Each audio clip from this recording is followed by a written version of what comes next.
আসসালামু আলাইকুম pro cricket fans. দর্শক, আপনারা সকলে জানেন 2 জুন থেকে কিন্তু টি-20 বিশ্বকাপের মূল পর্বের ম্যাচগুলো মাঠে গড়াবে।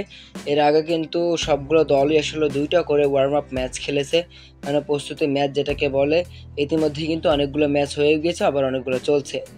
তো এরই মধ্যে কিন্তু বাংলাদেশেরও 2টি প্রস্তুতি ম্যাচ খেলার কথা ছিল, একটি হলো যুক্তরাষ্ট্রের বিপক্ষে এবং একটি হলো ভারতের সঙ্গে। তো প্রথম ম্যাচটা আসলে যুক্তরাষ্ট্রের বিপক্ষে বাংলাদেশ মাঠেই নামতে পারেনি, আবহাওয়া প্রচণ্ড খারাপ থাকার কারণে কিন্তু ওই ম্যাচটা বাতিল হয়েছে। তাই তো আগামীকাল নিজেদের শেষ প্রস্তুতি ম্যাচে বাংলাদেশ ভারতের বিপক্ষে মাঠে নামবে, বাংলাদেশ সময় রাত 8:30টায়। আর এই 8:30টায় মাঠে নামবে এই ম্যাচটি কিন্তু সরাসরি আপনারা ভারতীয় টিভি চ্যানেল স্টার স্পোর্টসে দেখতে পারবেন। মূলত এর আগে কিন্তু যুক্তরাষ্ট্র এবং বাংলাদেশের যে প্রথম প্রস্তুতি ম্যাচটা ছিল, সেই ম্যাচটি কিন্তু কোনো টিভি চ্যানেল বা লাইভ কাস্ট করা হয়নি।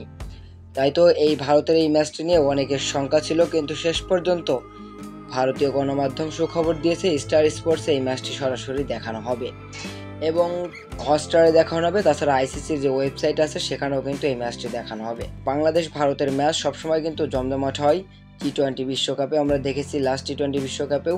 তাই তো এই ম্যাচটা অনেক হাড্ডাহাড্ডি লড়াই হবে। তো দর্শক, কি মনে হয় বাংলাদেশ কি পারবে দুর্দান্তভাবে ভারতকে হারিয়ে নিজেদের শেষ প্রস্তুতিটাও ভালোভাবে সেরে নিতে?